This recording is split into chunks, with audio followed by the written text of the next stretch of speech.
পথ নিরাপত্তা সপ্তাহে সুতি ট্রাফিক পুলিশের উদ্যোগে বিনামূল্যে স্বাস্থ্য শিবির, উপকৃত শতাধিক মানুষ। পথ নিরাপত্তা সপ্তাহ উপলক্ষে জঙ্গিপুর পুলিশ জেলার অন্তর্গত সুতি ট্রাফিক পুলিশের উদ্যোগে বৃহস্পতিবার এক ব্যতিক্রমী বিনামূল্যে স্বাস্থ্য পরীক্ষা শিবিরের আয়োজন করা হয়। জনসাধারণের স্বাস্থ্য সচেতনতা বৃদ্ধি এবং মানবিক পরিষেবা পৌঁছে দেওয়ার লক্ষ্যে এই উদ্যোগ গ্রহণ করা হয়। এই শিবিরে সুতি ট্রাফিক পুলিশের জনসেবার ক্ষেত্রে এই মানবিক দৃষ্টান্ত স্থাপন করেছে। ভবিষ্যতে এই ধরনের জনকল্যাণমূলক উদ্যোগ অব্যাহত থাকবে বলে আশা প্রকাশ করছেন স্থানীয়রা। বন্ধ করে দিতে হবে, তারপরে ঘুমাবে, তাহলে কি ঘুমাবে? আর সাথে মোবাইল দেখতে তাহলে ঘুমাতে কি করে? ওকে ঘুমটা পাপ করে, ঠিক আছে? তাহলে নেচারে বসে, ঠিক আছে?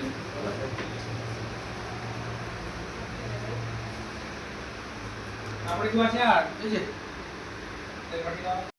আজকে হচ্ছে বৃহস্পতিবার, শুক্রবার বুধবার আমাদের হসপিটালে ওই ডাক্তার, আর কাল বুধ আর শুক্র। কিন্তু কালকে বসবে না সুবিধা। কালকে ক্যাম্পটা দিবি। ও হ্যাঁ, কালকে ক্যাম্প আছে, ক্যাম্পে ওই ক্যাম্পে আগে